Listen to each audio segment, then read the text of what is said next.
Long story short, though, we'll be casting solo for the first one, and then kind of jumping into the second one. We might have Seto jump in with us.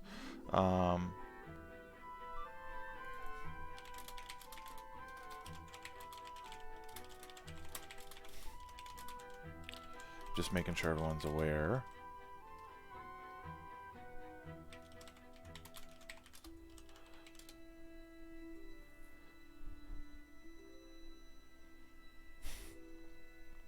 I think, yes, I've got everything right.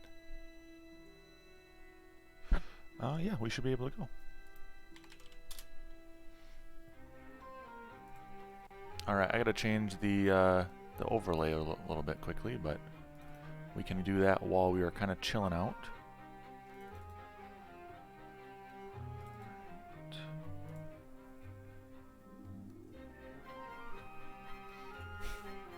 This works out beautifully that they're currently delayed because I need to set up my overlay a little bit better. Alright, we're now all ready and set to go. This is Fine versus Mod Abuse. Both are currently 0-0'd, and we are all set. I am going to turn off my RuneScape music so we can just hear the overwhelming yelling of my voice throughout the entire game.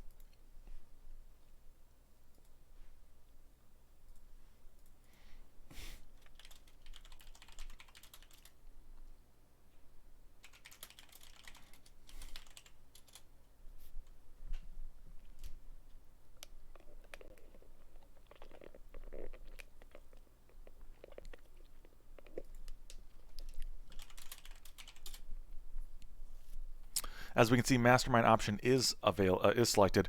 I do believe there is a bug where custom modes don't always show if you join post the custom game setting being applied. We are going to be jumping right into this one. I know it's a little bit of a short notice on this one, guys. I was eating and such prior to the game starting. So, Penny and Burnt Dust Brat as Mod Abuse versus SSP and Aviator.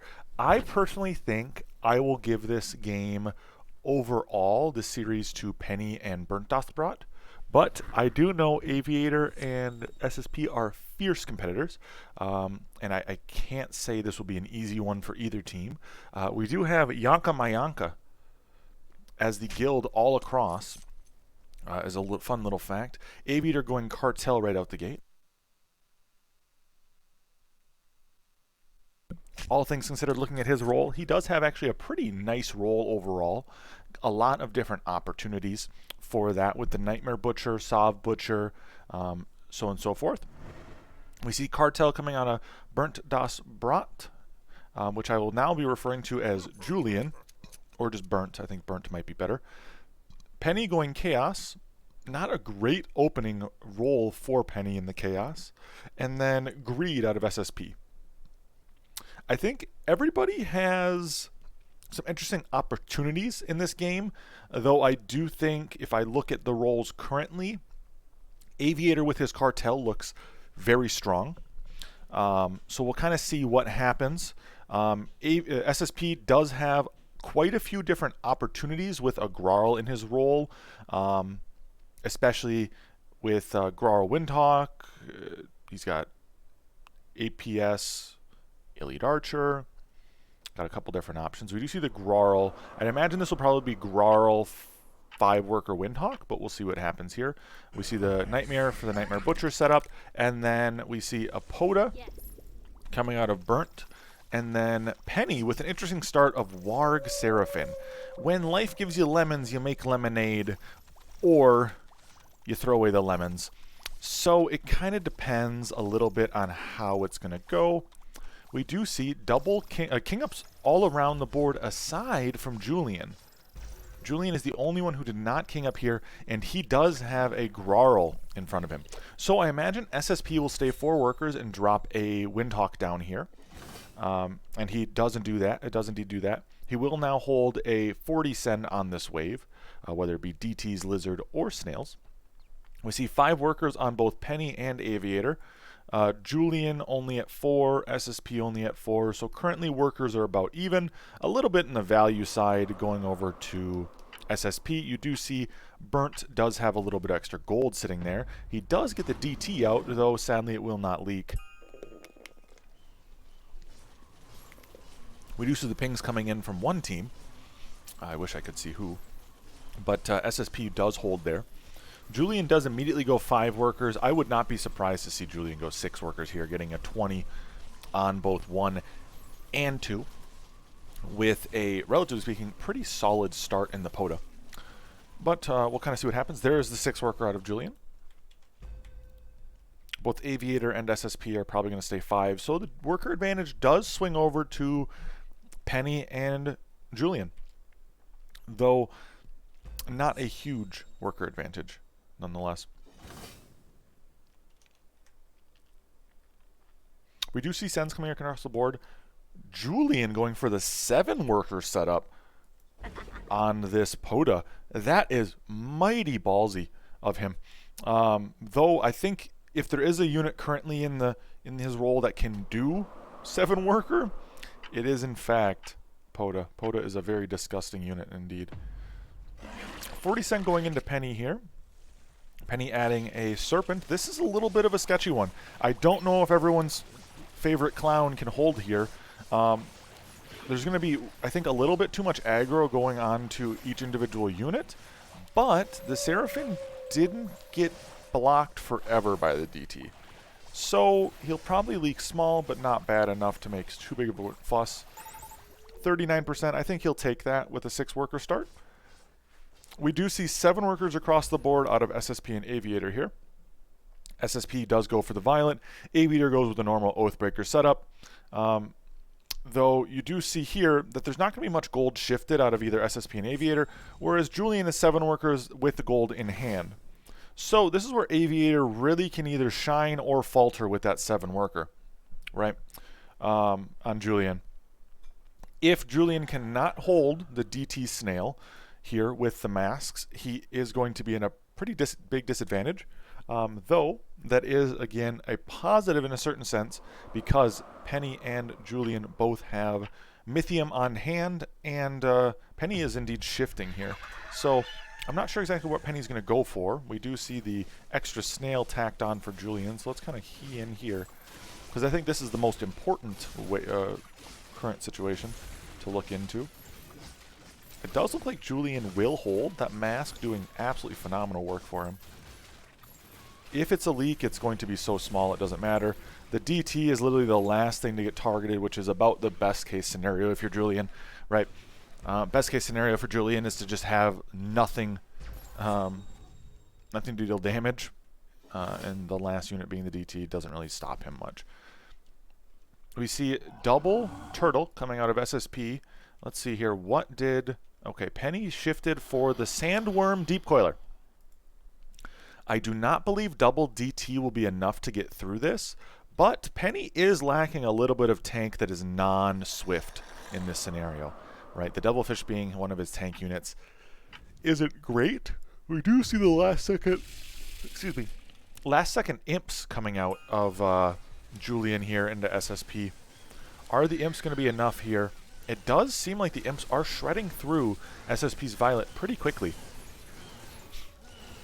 So that looks like a leak on SSP. Let's key back in over here to see how the DTs are doing. Julian is leaking to a no-send, and Penny leaks 50% to the double DT Snail.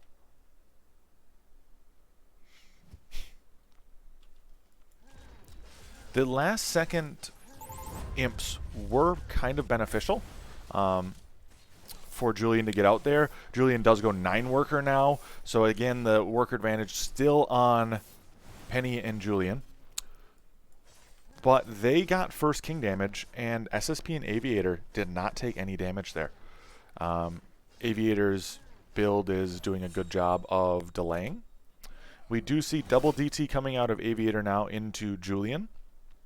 Let's see if Julian can hold on here. He does have quite a bit of gold that he has in hand, so not too bad. We do see a imp send coming out of Penny into Aviator. The imps are not terrible into Aviator, but the second Nightmare being dropped here I think is going to just be too much value for him to get through. But we'll kind of see what happens here. Interested to see how both Aviator and Julian hold in this one. It seems like Aviator is going to hold here. If anything, SSP is the one that's going to leak. Let's key back in here on Julian. Oof. Does not look good for Julian here. 2 Roccos. Okay, not terrible. I'll take that. We do see SSP leaking. Aviator looks like is going to be kind of close. I think if he kills this Rocco before the Nightmare dies, he does hold on.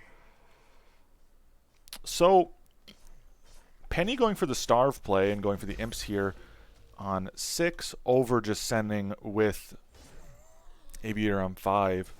Sending an Aviator on 5, I should say. SSP is actually the one that's playing the Leaky Boy role. We see Julian going for the All-Loved Brute. SSP going for a Dino Fiend. Aviator being at 12 Worker and resending into Julian here. Kind of makes sense in this situation.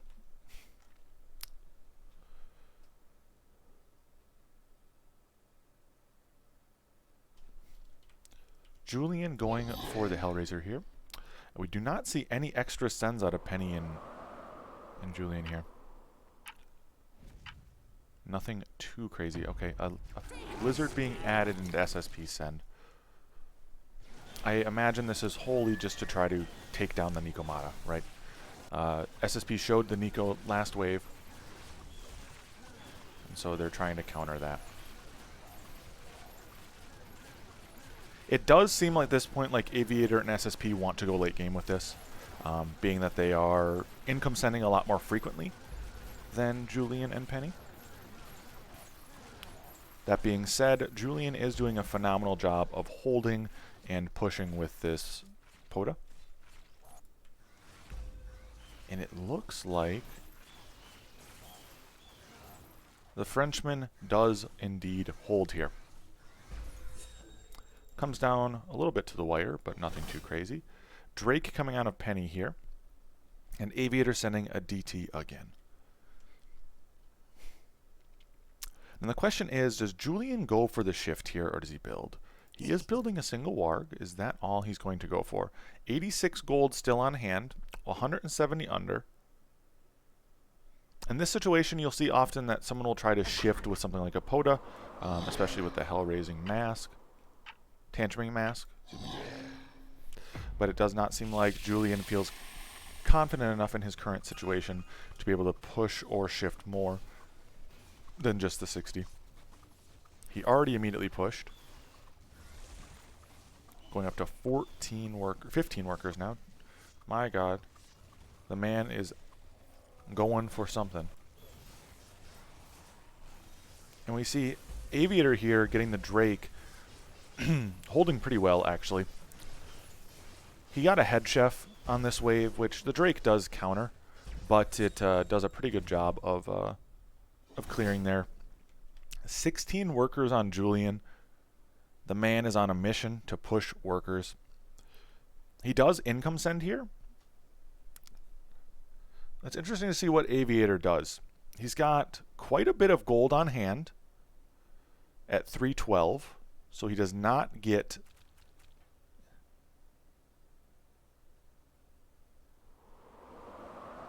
anything more. Okay, there's the egg. I was interested to see if he does go the egg here.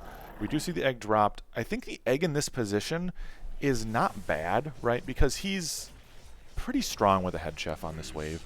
And if he doesn't push off this egg at all, he's able to potentially get a doppelganger anyway with the Nightmare. The question now is, does SSP hold full? And it does seem to be the case. Interesting to see if the egg pops here.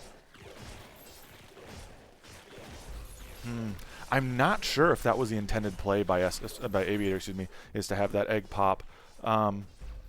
It seemed like he was trying to get it to split tank, but not full pop.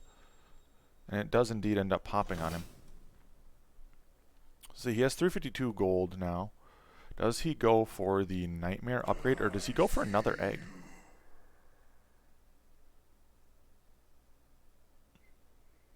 He goes for another egg. Aviator loves to drop eggs down, man. He's an absolute monster with them. Or does he not?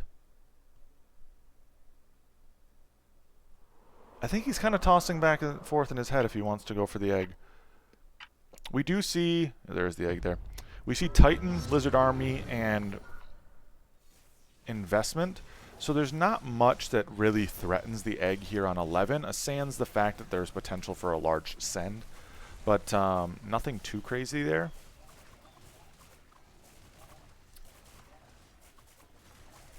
We are seeing Julian Pro League, it looks like, here.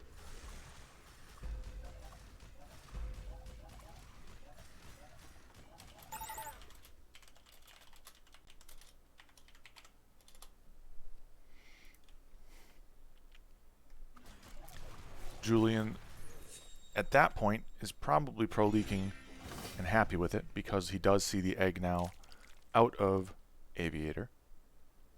Right. And now we see the APS dropped down on the side of SSP. We do see large sends coming in across the board. Lizard Army out of both Julian and Penny. Seeing as they probably wanted to go large here, seeing the egg being dropped, seeing a potential opening for damage on King. So we'll kind of see how Aviator fares. Witch apiece out of both Penny and Julian. A lot of spam on both Penny and Julian. I imagine realistically just to try and build up some witch spawns as well as delay the wave. Aviator does have a Lord of Death, so the dying snails are potentially positive for Lord of Death, but not one that I would really go home and say, oh, that's a positive thing for Aviator. SSP is leaking quite badly here. As you can see, they did king up quite a bit and income send in preparation for this. Aviator and SSP both leaking quite hard. I think the second egg was indeed a mistake at this point, unless he wanted it to die. Even then, it seems a little bit suspect.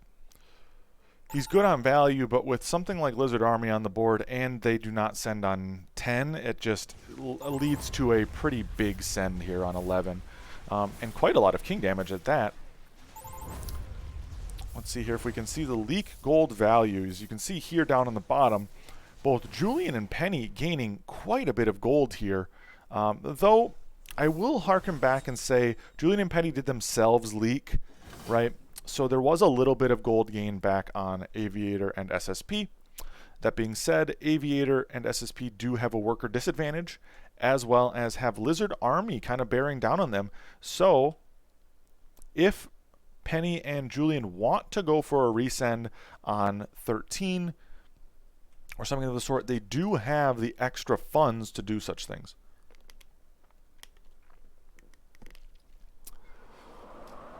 A great comment from Shadow on this one is that there has been a lot of income sending this game, and they really don't know how to overbuild and starve. And I would agree. I would think this game is very income heavy in comparison to the overbuild and starve meta that everyone does seem to be pushing on about.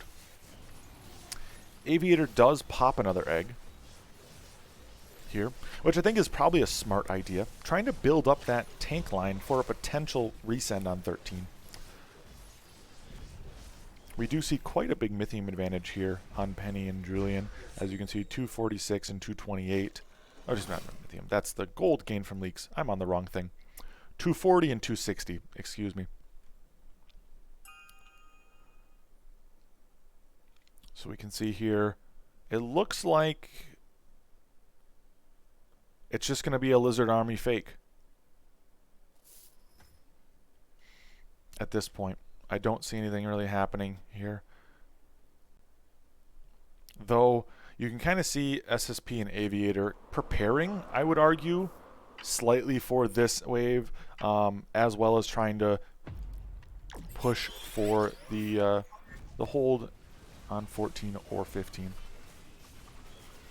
I could honestly see this game ending on 15 just because Aviator and SSP are not increasingly strong there, right?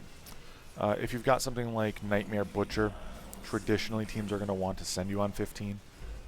And we don't see any sends coming in just yet on either Julian or Petty.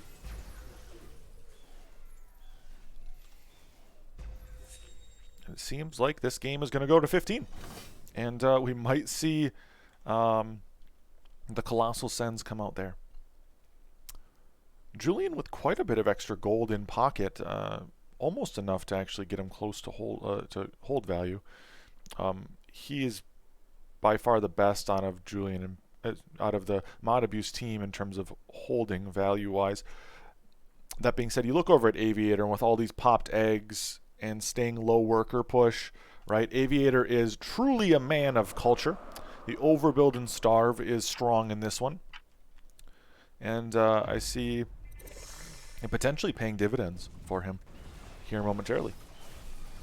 The overbuild and starve going to give him a pretty good opportunity to hold next. Honestly, with the Lord of Death coming out potentially into a Hades, relatively speaking, pretty good tanks in the Iron Scales and the Gargoyle. We do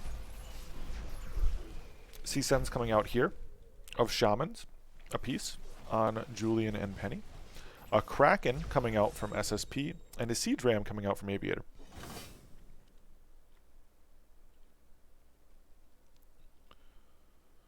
Interesting, interesting. So we do see SSP sending a Kraken into both a Phoenix and a Hades. Not much else on the side of Penny in terms of damage, so that Kraken might in turn cause quite the ruckus, if I do say so myself. The Siege Ram going to be going into a double Azeria and double Trinity Archer. Will be quite interesting to see how this one fares.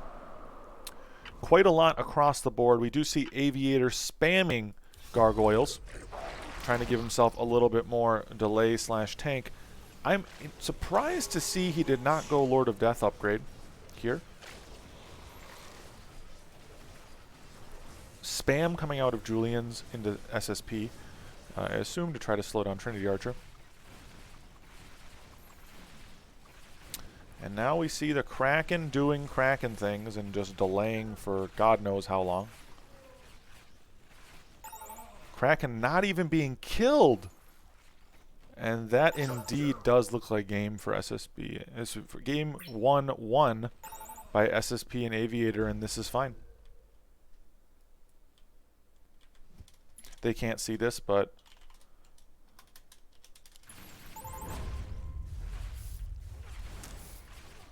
oh, maybe not. No, Siege Ram's staying alive. That's too much. I didn't see it hidden under the king there. There's no way they survive this, right? No, that's game. Ooh, the last hit. The last hit was it. Okay, so game number 1 goes over to this is fine.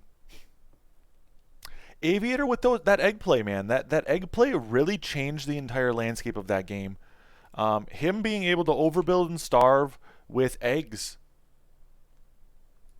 really changed a lot. I anticipated after the large send and large leak by both Penny, large send by Penny and Julian into Aviator and SSP on 10, at least 11. I thought this was the deciding factor and would cause the game to swing the other way. But you can see SSP and Aviator did a great job of staying above value. Their net worth was just higher, right? And in that ending period, right, this is why they won. This overbuild and starve setup, right? They overbuilt and they went from 11 to 15.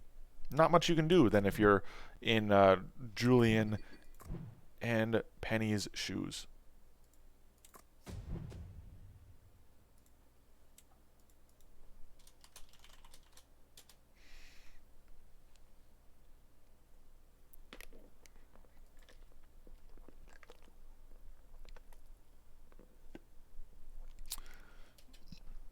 So we do see the chat. I will say this: it is kind of fun to watch chat's reactions 5-minute delayed, knowing what ended up happening.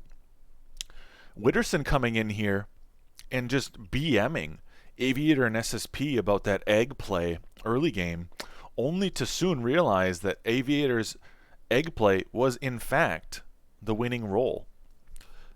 Ends up being quite funny, though I do think it's more or less the starve situation that ended up coming out by Aviator and SSP. They just had a more overbuild setup that ended up pushing and carrying them through the overall arching setup.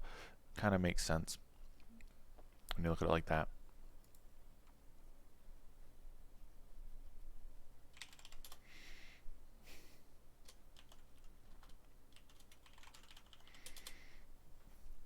All right, we're going to be going back into this one.